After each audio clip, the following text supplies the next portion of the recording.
चीन और पाकिस्तान इतने ताकतवर हो चुके हैं कि अमेरिका भी इन दोनों से कांपता है। जिस दिन दोनों फौजें साथ आ गई, हमें कश्मीर से भागना पड़ेगा। दोस्तों, बात करेंगे आज अक्साई चीन और पाकिस्तान ऑक्युपाइड कश्मीर, जिसके बारे में खासतौर से आजकल हमारे टेलीविजन चैनल्स पर बड़ी चर्चा होती है। खासतौर से अक्साई चीन की तो खैर होती नहीं है, पीओके की चर्चा आजकल काफी हो रही है। लेकिन मुझे ऐसा लग रहा है कि धीरे धीरे पीओके और अक्साई चीन एक दूर की कौड़ी बनते जा रहे हैं। दूर की कौड़ी इसलिए बनते जा रहे हैं कि जैसे जैसे चाइना की मिलिट्री पावर मजबूत होती चली जा रही है, जो पैसिफिक ओशन के अंदर न्यूक्लियर सबमरीन से जो 15,000 किलोमीटर की जो बैलिस्टिक मिसाइल चलाई है उन्होंने, जिसे देखकर जापान, ऑस्ट्रेलिया, न्यूजीलैंड और अमेरिका भी कांप गए। हमारे लिए भी अल्टीमेटली वार्निंग साइन तो बिल्कुल सामने है। और हमारी तो प्रॉब्लम ये कि अक्साई चीन का तो हम नाम भी नहीं लेते साहब। ऐसा लगता है कि जैसे अक्साई चीन का नाम लेना भी पाप है। और मिलिट्री पावर के साथ साथ जो टेक्नोलॉजी की पावर है वो भी इस समय बहुत तेजी से चाइना एडवांस स्टेज में जा चुका है, लेकिन हम वहीं के वहीं खड़े हैं। वो चाइना का चाहे सेमीकंडक्टर हो या बाकी रेयर अर्थ हो या कई और किस्म की जो टेक्नोलॉजीज हैं, और जिस तेजी से वो आगे जा रही हैं और अमेरिका को सरपास कर रही हैं। एंथ्रोपिक भी उन्होंने बना लिया अपना, और आर्थिक शक्ति तो है ही, वो 20-22 ट्रिलियन डॉलर की इकोनॉमी तो है ही ना। दूसरा सबसे एक पहलू इसका ये है कि जो पाकिस्तान का जो एक मेन एरिया है गिलगिट बाल्टिस्तान का, पीओके का, वहां पे बड़ा सीपैक प्रोजेक्ट है और अब सीपैक 2.0 भी आ रहा है। तो हर गुजरते दिन के साथ हमारे लिए अगर पीओके और अक्साई चीन को वापस लेना है, वैसे तो वापस लेने की बात होती नहीं बीजेपी गवर्नमेंट के अंदर, तो वो दूर की कौड़ी बन गया है।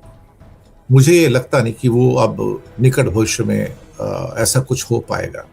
अगर हम इस फोटोग्राफ को देखें, मैप को देखें, तो हमें एक चीज समझ में आती है कि कश्मीर दिखने में मैप पर तो बहुत बड़ा लगता है, लेकिन हमारे पास तो ले दे के मुश्किल से उसका आधा हिस्सा ही है, या 55% मुश्किल से, मोटा मोटा आधा हिस्सा, या आधा कश्मीर। ये बाकी तो कश्मीर का एक बड़ा हिस्सा चाइना के पास अक्साई चीन के रूप में है, जो एलएसी के उस पार है। लिखा हुआ एलएसी भी लिखा है इस मैप में, और एलओसी के उस पार पाकिस्तान ऑक्युपाइड कश्मीर है सारा का सारा। हम लिख नहीं सकते मैप के अंदर क्योंकि वो अलाउड नहीं है एक्चुअली। अब इसके भी वहां पर गिलगिट बाल्टिस्तान और एक पीओके मुजफ्फराबाद वाला हिस्सा है। मुजफ्फराबाद वाला हिस्सा जो है वो येलो स्ट्रिप वाला है, छोटा सा पतला स्ट्रिप है। और गिलगिट बाल्टिस्तान का 70-72 हजार स्क्वायर किलोमीटर का एरिया है। वहीं से सीपैक का प्रोजेक्ट जाता है, उसी में स्कर्दू भी है, उसी में गिलगिट भी है, इसलिए उसको गिलगिट बाल्टिस्तान का एरिया भी कहते हैं। ये दो हिस्से भी एक्चुअली, एक गिलगिट एरिया है, एक बाल्टिस्तान एरिया है। और बाल्टिस्तान के एरिया में स्कर्दू भी है। सवाल अब बहुत सारे हैं कि क्या बीजेपी गवर्नमेंट ये बोलती रहती है कि तुमने, पंडित नेहरू ने अक्साई चीन गवा दिया, कश्मीर गवा दिया। देखिए, हिस्ट्री के अंदर ज्योग्राफी बनती बिगड़ती रहती है। ना तो ज्योग्राफी परमानेंट रही है, ना कभी जिंदगी में रहेगी।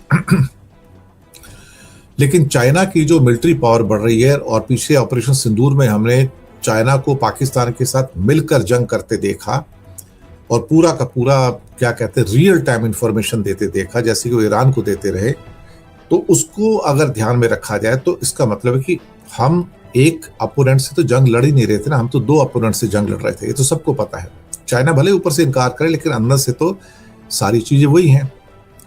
और साथ में हमारे बॉर्डर के ऊपर तो कम से कम 400 तो J-20 जो उसके स्टेल्थ विमान है वो तैनात हैं। तो मिलिटरली तो हम चाइना के मुकाबले काफी पिछड़ चुके हैं इस समय। और अदरवाइज देखा जाए तो टेक्नोलॉजिकली तो हमारा कोई मुकाबला ही नहीं उससे, कोई मैच ही नहीं है। इंडिया का चाइना का कोई मैच ही नहीं है। और अगर हम उसकी इकोनॉमी को देखें तो वो 5, 5.5, 6 गुना बड़ी इकोनॉमी है हमसे, तो हम उससे भी मुकाबला नहीं कर सकते। तो पीओके यानी कि गिलगिट बाल्टिस्तान का जो एरिया है बड़ा, बाकी मुजफ्फराबाद वाला एरिया तो बहुत छोटा है, 12-13 हजार स्क्वायर किलोमीटर का है। लेकिन 70-72 हजार किलोमीटर तो गिलगिट बाल्टिस्तान है। वो तो देखा जाए तो उसके ऊपर तो हाथ डालना भी, इसका मतलब चाइना के ऊपर हाथ डालना है, क्योंकि सीपैक वहां से जा रहा है। तो एक किस्म से अब अक्साई चिन, हमारे यहाँ तो अक्साई चिन की बातचीत भी नहीं होती है। हमारे यहाँ अक्साई चीन की इंडिया में बातचीत भी नहीं होती। टीवी मीडिया को तो बोला हुआ अक्साई चीन का नाम नहीं लेना, चीन का नाम मत लो बिल्कुल भी। चीन का नाम लोगे तो हाथ जल जाएंगे आपके। और मोदी सरकार भी चीन का नाम नहीं लेती है। अक्साई चीन तो ऐसा लगता है कि आउट ऑफ सिलेबस है। हम मतलब बीजेपी के सिलेबस में हम लोग भूल चुके हैं, सिर्फ मैप ही मैप है, बाकी कुछ नहीं है। और उसके बाद अरुणाचल में भी एनक्रोचमेंट होते रहते हैं। अभी हमने पीछे खबर दी थी कि जो ग्रेजिंग लैंड था सारा का सारा नहा बुद्धिस्टा कम्युनिटी का, वो भी चाइना ने ले लिया है। और उसके बाद भारत सरकार में इतनी हिम्मत नहीं पड़ी कि उसको अपोज करे, और फिर कहा कि आर्मी को आगे कर दिया कि तुम जाके स्टेटमेंट दे दो कि ऐसा कुछ हुआ ही नहीं है। अब वो कहेंगे कि आर्मी झूठ बोल रही है क्या? सवाल ही पैदा होता है कि आर्मी झूठ बोल रही है या नहीं, ये सवाल नहीं है। सवाल ये है कि वो जो सैकड़ों हजारों बुद्धिस्टा ट्राइबल्स है, नहा ट्राइबल कम्युनिटी है, क्या वो झूठ बोल रहे हैं क्या? जो सैकड़ों हजारों हमारे ट्राइबल भाई वहां रहते हैं, नहा बुद्धिस्टा कम्युनिटी के, वो झूठ बोल रहे हैं क्या? उन्होंने डिस्ट्रिक्ट कलेक्टर्स को लेटर लिखे, स्टेट गवर्नमेंट को लेटर लिखे, डिविजनल कमिश्नर्स को लेटर लिखे, 4 साल से लिख रहे हैं, तो क्या वो झूठ बोल रहे हैं क्या? लेकिन सरकार को अपनी नाक बचानी है, तो क्या है कि वो कहेंगे एक काम करते हैं कि आर्मी को आगे कर दो, आर्मी स्टेटमेंट दे देगी। और फिर कहोगे तुम्हें अपनी आर्मी भरोसा नहीं है। बात भरोसे की है नहीं ना, बात उन लोगों की भी है जो भारत के नागरिक हैं, जो लगातार 4 साल से कह रहे हैं कि हमारा लैंड चला गया, चाइना ने एनक्रोच कर लिया है। तो क्या भारत के वो सारे नागरिक झूठ बोल रहे हैं क्या? आर्मी का यूज किया जा रहा है डिनाइल के लिए सरकार के द्वारा। लेकिन क्वेश्चन यहां पे यह है कि पीओके और अक्साई चिन तो फिलहाल आता हुआ नजर आता नहीं। जैसे पाकिस्तान का भी ख्वाब है कि जो इंडियन कश्मीर है वो उनके पास आ जाए। पीओके और अक्साई चिन को वापस लेना भारत के लिए बहुत मुश्किल जियोपॉलिटिकल चुनौती बन चुका है। चाइना और पाकिस्तान की जो बढ़ती हुई शक्तियां हैं, क्या कहते हैं कि दोनों अब एक ही एक्चुअली देखा जाए तो हमारे लिए तो क्या है कि अब इनकी बात करना भी थोड़ा सा मुश्किल हो गया है। कहने को 1994 में भी पार्लियामेंट में एक प्रस्ताव पास किया गया था कि पीओके को वापस लिया जाएगा, अक्साई चिन को वापस लिया जाएगा, लेकिन वो ऐसा लगता है कि इमोशनल स्टेटमेंट ज्यादा है। वापस लेना दूर की कौड़ी, बहुत मुश्किल। क्योंकि समस्या ये है कि सामने आपके जो बंदा खड़ा है वो चाइना है, और वो इतना ज्यादा ताकतवर हो चुका है इस समय कि भाई आज अमेरिका भी उससे कांप रहा है। उसी चाइना और रशिया की मदद से ईरान अमेरिका और इजराइल के सामने दीवार बन के खड़ा हो गया। और गिलगिट बाल्टिस्तान को तो चाइना जाने नहीं देगा साहब, आप जो मर्जी कर लो, वो तो उसका एरिया है साहब, वहां पे उसका प्रोजेक्ट है, $60 बिलियन उसने लगा के रखे हैं, वो कैसे? और वैसे भी चाइना ने डिक्लेयर किया कि गिलगिट बाल्टिस्तान पे अटैक होगा सीपेक पे, तो वो अटैक चाइना के ऊपर समझा जाएगा। तो बात क्लियर हो गई ना कि क्या हम चाइना के ऊपर अटैक करने को तैयार हैं। जयशंकर ने एक बार कहा था कि हम क्या बेवकूफ है क्या, चाइना तो हमसे 5 गुना बड़ा है, हम कैसे उसके ऊपर अटैक कर सकते हैं। अब ये इकोनॉमिक डिवाइड बढ़ गया, टेक्नोलॉजिकल डिवाइड तो मतलब इंडिया ना के बराबर है ही नहीं, और आर्थिक तो बहुत ही ज्यादा पावरफुल है।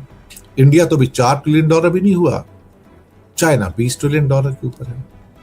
चाइना का रक्षा बजट नाम के लिए $250 बिलियन है, हमारा 75-80 बिलियन है, लेकिन चाइना का एक्चुअली बजट तो 500-600 बिलियन से भी ज्यादा एक्चुअली देखा जाए तो। 600 एटम बम है उसके पास, ये डिक्लेयर्ड है, 600 नहीं अब 620 हो गए हैं। और 4 साल के अंदर अंदर 1000 हो जाएंगे, 2035 तक 1500 हो जाएंगे। हम तो वही कभी खड़े हैं। हमारे पास क्या है? हमारे पास तो ले जाके मुश्किल से 180-190 एटम बम है। और अभी जो उन्होंने एक नई सबमरीन से 15,000 किलोमीटर की पैसिफिक ओशन के अंदर जो मिसाइल लॉन्च की, वो भी जिसमें 5 से 6 एटम बम जा सकते हैं एक साथ में, उसने तो दुनिया के अंदर ट्रेमर्स, भूकंप लाकर खड़ा कर दिया है। अब भारत के अंदर जो रक्षा बजट है उसके अंदर तो बड़ा हिस्सा पेंशन में चला जाता है साहब। चाइना दुनिया का मैन्युफैक्चरिंग हब है, 30% फैक्ट्रियां उनके पास हैं। एडवांस जो मैन्युफैक्चरिंग है उसका 60% अब चाइना के पास ऑलमोस्ट हो चुका है, 50 से 60%। तो हमारी तो सारी की सारी जो कच्चा माल है सब वहां से आता है, इलेक्ट्रॉनिक्स हो, सेमीकंडक्टर हो, दवाइयां हो, इंजीनियरिंग हो, केमिकल्स हो, सब कुछ तो वहां से आता है साहब, सब कुछ वहां से आता है। पूरी दुनिया चाइना पे डिपेंडेंट है, इंडिया ही क्यों? तो आप आर्थिक रूप से इतने मजबूत देश के साथ कैसे जंग कर सकते हो? और उसकी नेवल प्रेजेंस सिस्टम इतनी ज्यादा बढ़ चुकी है कि जिसकी हाल ही नहीं है। फुजियान इतना स्ट्रांग हो गया आज की डेट में कि अब उसके बाद अब न्यूक्लियर पावर्ड एयरक्राफ्ट कैरियर भी उसका आ रहा है। इंडियन ओशन के अंदर प्रेशर बढ़ता चला जा रहा है, एक एक करके इंडिया को एनसर्कल कर लिया चाइना ने। तो टेक्नोलॉजिकल गैप तो इतना बड़ा हो चुका है कि आज की डेट में आप सिर्फ मैदान में खड़े होके कि आपकी इतनी फौज है, मेरी इतनी फौज है, सिर्फ अब हिम्मत से काम नहीं चलेगा साहब। अब टेक्नोलॉजी की बात की जा रही है, टेक्नोलॉजी की। अब चाइना ने इस मामले में तो जो रोबोटिक्स की जो आर्मी बना ली है, वॉल्व्स आर्मी या डॉग आर्मी इसको कहते हैं, ऑटोनोमस वेपन्स हैं, साइबर वॉरफेयर है, एंथ्रोपिक बना लिया जिसके द्वारा पूरा इंडिया के power grid, banking system, financial system सबको एक बटन के अंदर पंगु बना सकता है। वो इतनी ताकत आ गई उसके अंदर। जिस आदमी के पास एंथ्रोपिक हो, मिथोस हो, क्लॉड आ जाए अपना, जो उन्होंने बना लिया पूरा, तो किसी को भी क्रिपल कर सकता है। हमारे पास वो शक्तियां नहीं है ना। और यूक्रेन युद्ध ने साबित किया कि भविष्य के युद्ध ड्रोन के दम पर लड़े जाएंगे। चाइना दुनिया में ड्रोन का सबसे बड़ा उत्पादक और निर्यातक है। उनके पास ड्रोन स्वयं यानी कि एक साथ झुंड है, हजारों एक साथ। अब पीओके हो या लद्दाख हो या अरुणाचल हो, हमारे लिए तो चुनौतियां बहुत हो सकती है ना। चीन का अपना बीडू नेटवर्क है, सर्वेलेंस सैटेलाइट नेटवर्क है। हम जीपीएस पे डिपेंड करते हैं, तो हम उनको ट्रैक नहीं कर सकते, वो हमें जीपीएस के द्वारा ट्रैक कर सकते हैं। तो हमारी सेना की हर छोटी मोटी हलचल पे 24 घंटे वो नजर रखते हैं। उनके जो ऊपर सारे स्पाई सैटेलाइट्स हैं, उनकी संख्या देखो और हमारी देखो तो हम कहीं ठहरते नहीं है। टू फ्रंट वॉर के ऊपर तो हमारे एक बड़े जनरल साहब ने कहा था कि अगर जरूरत पड़ी तो हम लड़ेंगे, with whatever we have we will fight. ये एक किस्म का स्टेटमेंट है कि कोई मुकाबला तो नहीं है, लेकिन जो कुछ हमारे पास है उसे लेकर हम लड़ेंगे। रिजल्ट क्या होगा ये पता नहीं। अब मुसीबत है कि पीओके को हमको वापस लेना और पाकिस्तान पे हम हमला करते हैं, जो बीजेपी की बस की बात नहीं है।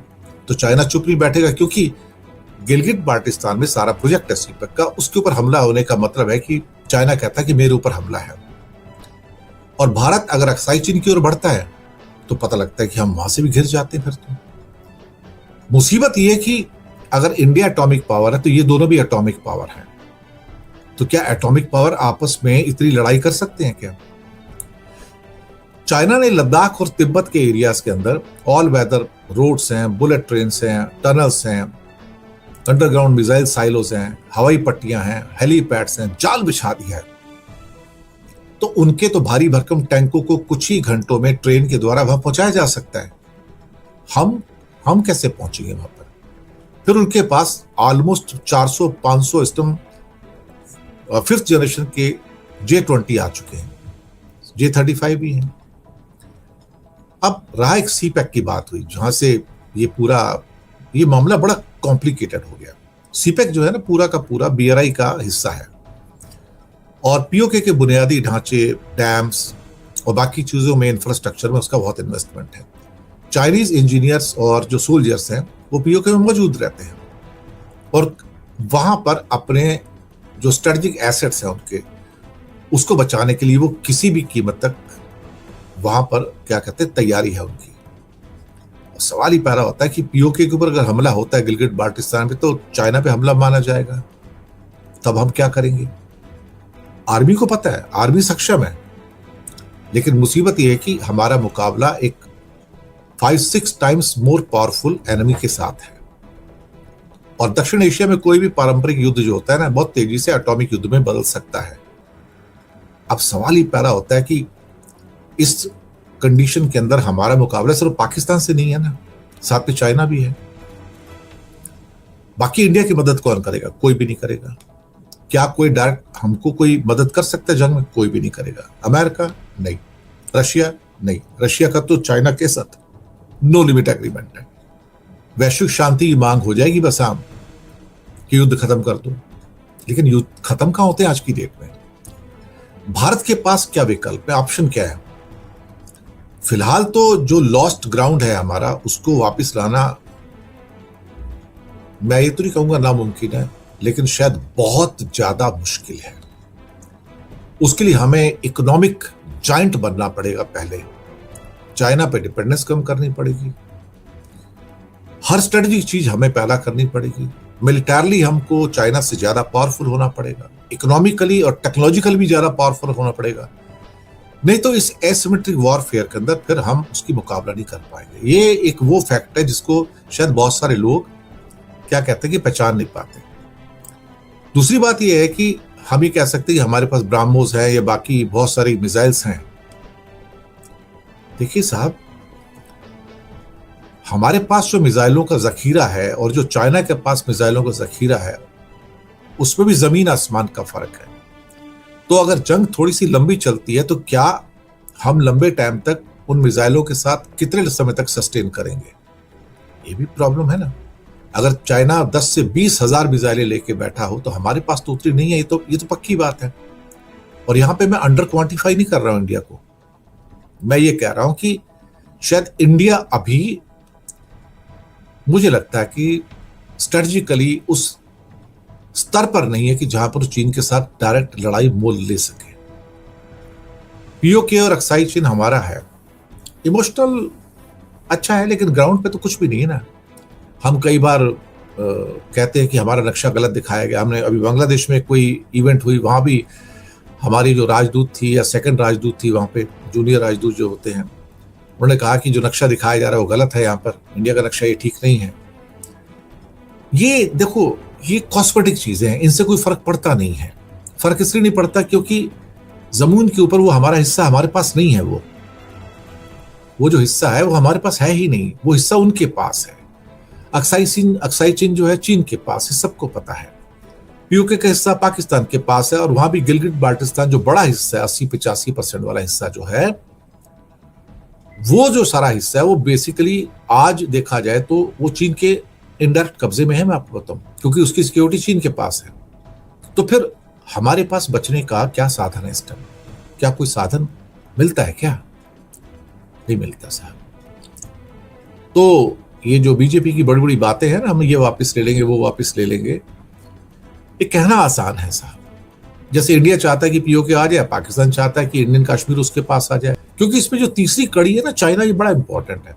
क्योंकि पीओके के अंदर चाइना का आना और उसका सपोर्ट करना, ये हमारे लिए ना एक, इससे बुरी कोई इक्वेशन हो नहीं सकती थी। इससे बुरी इक्वेशन नहीं हो सकती थी। जो सच है वो बोलना थोड़ा मुश्किल जरूर है, लेकिन इस सच को स्वीकार करना भी जरूरी है कि ये सच जो है कड़वा है, पर सच यही है। तो नाजरीन, ये थी आज की अहम खबर। अगर आप मजीद बाखबर रहना चाहते हैं तो हमारे चैनल को सब्सक्राइब करें। वॉइस ऑफ नेशन की वीडियोस देखने के लिए हमारा चैनल सब्सक्राइब कीजिए और बेल के आइकॉन पर क्लिक कीजिए, ताकि आप हमारी तमाम आने वाली वीडियो से बाखबर रह सकें।